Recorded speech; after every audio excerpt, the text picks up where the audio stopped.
last night. I was standing there looking at a monitor, and on one camera was Linda Hamilton, and on another camera was Arnold Schwarzenegger. And I thought, holy fuck, I'm making a Terminator movie.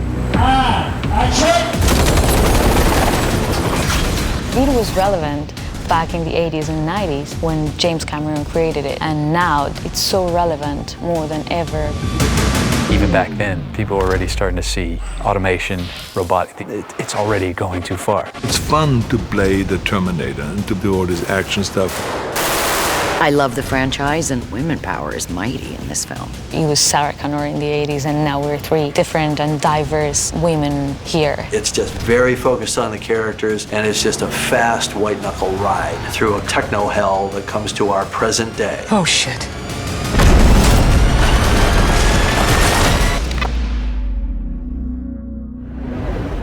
Never seen one like you before. Almost human. I am human.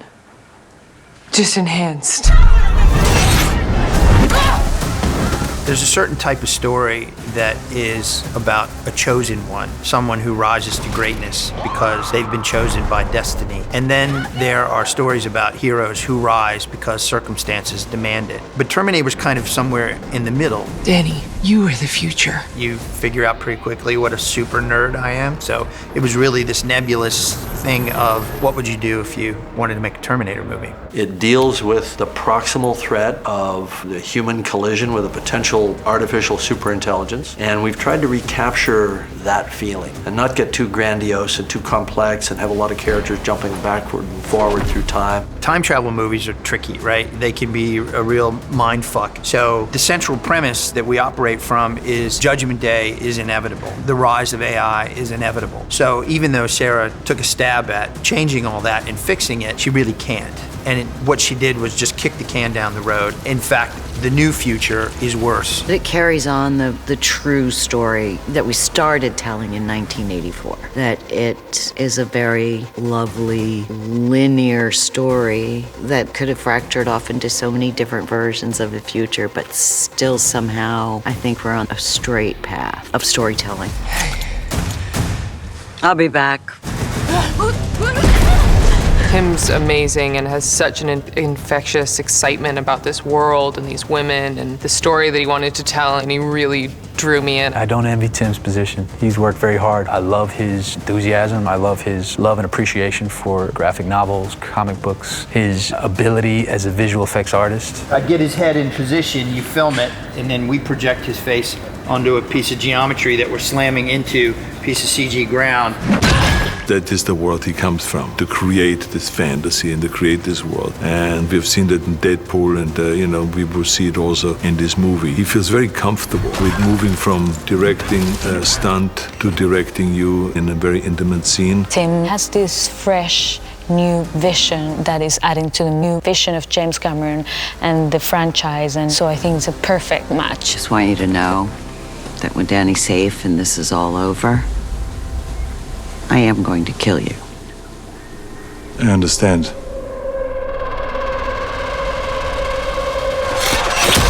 The most important reason for Jim to come back to the franchise is because he knows the material like nobody else. Secondly, he's fucking Jim Cameron, so he's one of the smartest guys you'll ever meet. I'm a creative executive producer on the film. I worked with Tim Miller trying to give him the best bat to hit a home run off of. That's called the shooting script. The primary place he was involved was in the writer's room. We did a little author's writer's room at first for just a couple of days, which was great. I brought in 5 of the top sci-fi fantasy authors that I'm a big book nerd, so getting to have those guys in there just to blue sky what this new film could be was great. And then we brought in the screenwriters, so we got a lot of opinions and thoughts. At the core of Terminator movies is Jim Cameron's complete belief that AI is coming and his complete suspicion that AI will wind up being a curse. But at the bottom of all of that is his belief that the human spirit will always triumph. I think the way Jim had created Skynet and the technology that came out of that was we knew a lot less about what kind of shape AI would take. Our dependence on technology is so much more than it was back when the original films were created. So it's not just that the future attacks us by using our weapons against us, it's that the future attacks us by using our complacency against us. One of the reveals of the film is that the future isn't ruled by Skynet, it's ruled by a different artificial intelligence. The AI that's pursuing Danny sort of arose from a similar set of circumstances, but is a different AI. James Cameron is such a visionary. He's always there with that thing we don't see, and 5 years later we're like, oh, he was right. He's a visionary. Cameron does a lot of research before he writes these things, and Tim Miller, before he writes, he does a lot of research. And so they're very smart about what the future holds, and they study this stuff. There's a lot of good ideas and observations about the movie that come from that level of connection that Jim had. Jim is particularly good at those little details, those little things that make you feel the characters are real people going through extraordinary events. He's always there to say, this is thematically on point, this is not thematically on point, this is what these characters would do, this is not what these characters would do. And he, you know, as much as I think I have a handle on it as a fan, there's nothing like getting that from the source. My name is Sarah Connor. We changed the future, saved 3 billion lives. You're welcome. I think for fans of the franchise, the biggest thing by far is that Linda's returning. Sarah Connor is in the story. She's returned to the story, which is, for me, being a huge fan of the franchise, that was it for me. I don't think any of us really imagined that we would want to create a Sarah Connor that wasn't played by Linda. And then the question became, does Linda want to come back? I felt very much that I had worked a very complete character arc in the first 2 films, from a nobody to a warrior. I didn't want to just keep doing them without the ability to add something to the character arc. I actually wrote her a very logical email about why it would be great for her to do this. My argument was, people love this character. People love Sarah. They love your Sarah. Why do you care what happens to her? Because I was her. Sarah Connor just feels so important to the history of cinema and action, and obviously she's a woman and that's important, but she's also just a cool evolution of a human being. Sarah Connor, it's such an icon, and he was one of the first female superheroes that we had. It's really interesting to go back into our story, and Sarah has lived through events that are from a future that never happened because she changed it at the end of Terminator 2. It was hard to figure out where Sarah Connor is now. Who is she now? Is she a complete lunatic alcoholic? I suggested that she be fat, because then I wouldn't have to work so hard, but that didn't work. Sarah reminds me of the seasoned sports player that's been on a championship team for years and years and is able to coach the youngsters. Linda comes to the set prepared every fucking day. She wants to do all of her stunts. I will always go as far as I can into a character, but there are limits at my age. Had to go to training camp in Texas for weapons and unlearn what I knew in 1991 because everything has changed. So that button you gotta push kind of hard. Yep, if I can find it. When you see Linda Hamilton kicking ass and taking names, it's Linda Hamilton kicking ass and taking names. It's not a stunt double. Linda is a great addition to this film, and I think that Cameron and the other writers, they knew how to bring her back in a very organic way. When you see the film, when Sarah comes into the movie, you just feel this amazing sense of, okay, here we go. She's back, she's bad. Why not just let me have her? Because we're not machines, you metal motherfucker. One of my early contributions was to ask them to continue with Arnold. And I said, look, I'd love to be involved with this, but I can't be involved in a Terminator movie without working with my good friend of 35 years, Arnold Schwarzenegger. Everybody wants to see his story. Even though he comes in fairly late in the movie, his journey is something that I think the fans will find interesting, and it's got its own special arc. The Terminator movie was really the big breakthrough for my career. It was really the first movie where no one asked to show a bicep or an arm or the pectoral muscles. It was all about right here, the face. Even though it's a new character, it is essentially the same character, just at a different point in his evolution. We go further with his ability of adopting human behavior. He has been around more with human beings, and therefore now he has become more human. Do you believe in fate, Sarah? Or do you believe that we all can change the future every second by every choice that we make? You chose to change the future. You chose to destroy Skynet. You set me free. The journey he went on is a journey of self-discovery. It's not because somebody programmed him to be a good guy. In fact, it's the opposite. And what he chooses to be is a hero. We spent a lot of time making him probably the most interesting Terminator, T-800, that you've seen yet. And he does have a couple of pretty good funny lines, as only Arnold can do. This will be very hard to explain to Alicia. And it makes it very interesting, and from an acting point of view, much more challenging, because you have to find those moments, and you have to kind of rely on Tim Miller, who is the director, to dial me forward or back, to say, well, this was a little bit too human. Let's do another take where you act human, but you're still clumsy and you're still machine-like the way you talk. Arnold's the king of action films. Arnold in person is impressive, but Arnold on camera is magic. And I can't explain why the best actors have this undeniable presence when they're on camera, and Arnold is just one of those guys. When Arnold finally got here, it was both mundane and so surreal. While I'd be like, damn, that's Arnold Schwarzenegger. I feel really lucky to be acting with him and just like seeing him looking at me, and I was like, I cannot believe this. This is not real, like I've seen him so much, and he's such a big star, like worldwide, and I cannot believe that yet. It's just like a dream, but it's real. I'm delighted to work again with Cameron, to work with Tim Miller, who I admire tremendously, and to work with Linda Hamilton and with all the new cast. I'm so happy to be with Arnold again. I kind of want to hug him all the time. I don't know what that's about. And the shared sense of history and the things that being back together with him bring to mind. You've been tracking me? If you want to keep your phone in a bag of potato chips, then keep your phone in a bag of potato chips. Second team in, Jack's working. I like a good action film as much as anybody else, but if I don't care about the characters when shit starts blowing up, then I don't really care about the film. First and foremost, I really want to make you care about the characters. And I think we achieve that. All of them are compelling and interesting in their own right. Natalia is the face of the franchise moving forward. She's the new John Connor. She's kind of the audience. It's just the same reaction that any of us will have if we're working and suddenly a Terminator appears and someone is trying to kill you. Come here. Let me show you around. In this day and age, when there's so much going on with immigration and closing borders, that just seemed like a really interesting thing for us to do, that the most important person in the world is this blue-collar girl, this nobody from Mexico City. Dani Ramos, she's a good person and a great human being, but she's not the one you would point to in a lineup and say, oh yeah, leader of the future, leader of humanity, absolutely. How do we win?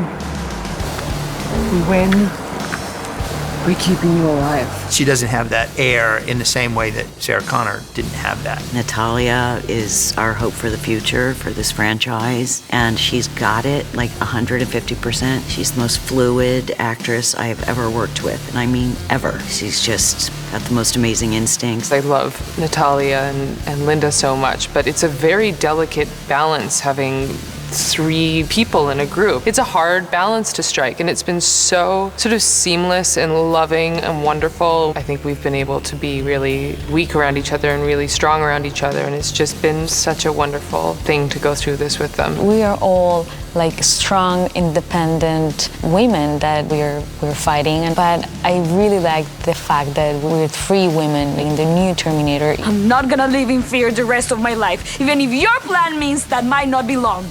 I want to stand and fight. So we choose our weapons and our ground. We're gonna set up a Kill box. and then we're gonna use me as bait. And then we kill that thing. Okay? Grace is the character that I think the audience will identify with, and she is the star of the action set pieces, and she's the character that dies at the end. So I have to make you care about her, so her death is meaningful. She is this sort of nobody who gets plucked out of an unimportant existence and is called upon to take the reins in her own life and to act bravely and selflessly. And I think we're all really invested in stories where people risk not just their lives, but their comfort, and they take the reins of fate. Talk fast. You first. With Grace being this augmented super soldier from the future, it opened up a whole other world of opportunities for how these action scenes could be. Grace is built to fight Terminators, so super speed, stronger than normal, ability to take a lot of damage, enhanced senses, hearing, eyesight, things like that, but still with all that human heart and human drive. Is she good? Is she bad? She's definitely not entirely human. How human is she? She's a pretty interesting character.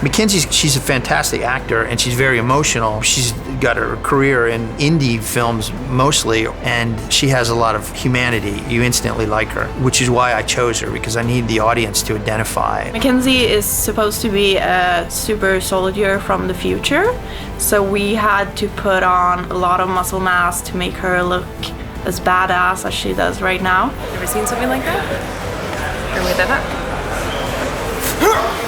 The training was important for the way that I carried myself. I think all of the aesthetics are really fun and it's what you point to, but more than anything, I wanted to carry myself the way a soldier or an athlete carried themselves, of which I am neither. I never carried myself that way. She has been eating 5 times a day, every 3 hours, just to make sure that she gets the protein, so we feed her muscles with proteins all the time. Mackenzie is going to get the attention for how she's transformed her body, and it's wonderful to see what she's done and the strength that she's discovered. It's been really intense, but it's been great. I think when you anticipate this, it's like a movie montage in your head where I'm like listening to Eye of the Tiger and pumping weights and then boxing and everyone's like, wow, she's great.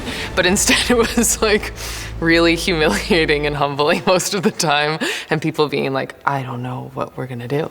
Take cover. I don't hear anything. Yeah, well, you're not an augmented super soldier from the future, are you? We spent a lot of time on our new nemesis from the future, but he's pretty damn spectacular. He's played by Gabriel Luna, and character name is Rev 9. It's just this evolved hybrid of the T-800 and the T-1000. Matte black alloy endoskeleton with a mercurius liquid exoskeleton that can operate remotely from the central CPU. It's fun, man. Here we are. Let's finish this scene. This new Terminator had to be more human than human, to steal a phrase from Blade Runner, because it could be. So if it's easier to talk his way through a situation, he'll do that. He can be very charming, he can be very persuasive, he can be very human. Sorry. Metal hip. 2 tours in Afghanistan. All right. Thank you for your service. So I wanted someone who could be charming in one moment and then the eyes go dead and he's a killer. And Gabriel Luna was that guy. Terminator 2 I saw when I was 10 years old. Mother took me there. That was my childhood. And as a huge fan of Arnold's, and I'm still a bit at a loss for words. Give me the girl. No. You can't stop me. He couldn't tell me how he does it, but it's pretty interesting to see that the mask drop or the mask go up, depending on how you look at it, because Gabe's a pretty nice guy. And he becomes this stone cold killer that you believe is there for one purpose, and one purpose alone is to kill this young woman. So it's cool. All Tim really wanted to know is like, are you fast? I was like, yeah, I'm fast. But there's so much you can do if you really focus on the geometry of your body and the shapes you're making. And so that became really, really important to me, was just to develop that physical vocabulary. They wanted me to sprint, you know, just full on, full tilt, come get this helicopter. But I thought maybe, you know, it's just an idea. What if I just power walk it? Gabriel is doing an incredible job playing Gabriel, the Rev 9. And just the way his physicality and his mannerisms have changed for Gabriel are really, really beautiful to watch. He's like a dancer. They're really great. So whenever I get a chance to fight him and perform against him, he's made himself so precise. It really does feel like you're fighting an advanced machine. And I am just a lowly super soldier. Knowing that you're going to face off with Arnold Schwarzenegger at some point really, really lights a fire under your tail, just to make sure that once you come to that face-off, that you can stand there eye to eye and people in the audience will believe that you're a threat to the great Arnold Schwarzenegger. What makes this a direct sequel to T1 and T2 is as much about the tone as it is about the narrative. Every character is important for a different reason, and every character needs to be the most important character at different times. You want to cross the U.S. border with an undocumented Mexican national and a woman who had her own episode on America's Most Wanted. You have a story that people understand and characters that they care about, and then some blistering action all around that. The fact that Arnold's coming back again to play his character and Linda to finish the story of Sarah Connor is the best of all possible worlds. If it had just been a continuation of the Terminator movies, I wouldn't be here. It's the fact that we get to finish this story, the stories of these characters, is what makes it so unique. The Terminator has just killed your whole family. What do you do?